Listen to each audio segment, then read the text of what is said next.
Okay, so I've just mocked up a little mock Roman blind. This would be your top. So this is where you've turned it over, and this is what I was talking about, the single-sided. I buy mine from Hallis Hudson. You could buy them in a 1-inch strip, but if you haven't got that, if you've got an ordinary buckram, what you can do, and obviously this is fusible, you can just tear it. Buckram will tear straight, and you can tear off what you want from an ordinary piece of buckram, so you don't need to buy it in a 1-inch strip, so that's fine. But what you do is you just pop your buckram.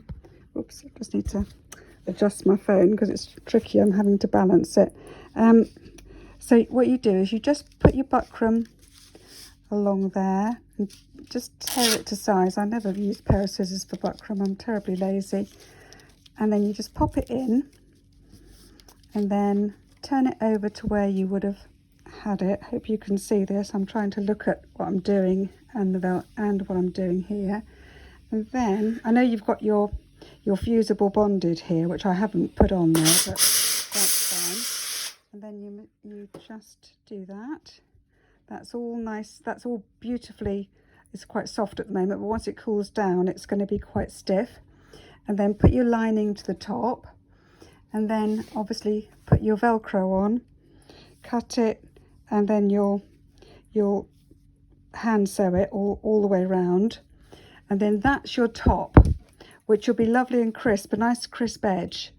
And I'm going to tell you how to do your stab stitching. A bit difficult to see on here because I've got cream on cream, and I've already done this one, so I've just taken it down off my shelf. But I've got stab stitches where you've either got eyelets or you've got your rings sewn. I'm going to just do one in the middle so you can see how it works. You'll need to fold it so that it is out of the way.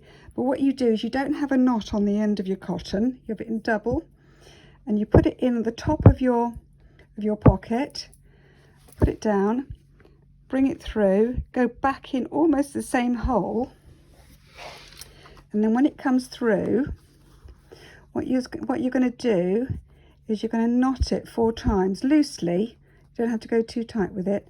So it's 2, 3, 4. I just find 4 is probably enough. And then you go back through just the lining. So you take your stitch through. Oops, didn't have my scissors ready. And then you just snip it. So I don't know whether you can see that. Let me just try and there.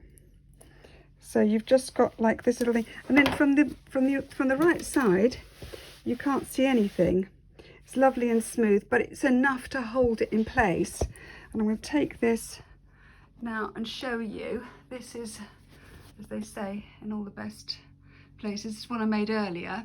This is for a bay window, so it's quite big, but actually there's a separate blind on this side, and the one I've taken down that I was just doing that stab stitch in is for the other end, so it's for a bay. That's why it looks so enormous. I mean, it is pretty big, but you can see that with the stab stitching and with the interlocking, or the herringbone as you've done, that actually you've got nothing on the front at all, but it's enough to hold all those pleats really well, so that when it goes up, it's nice and stable.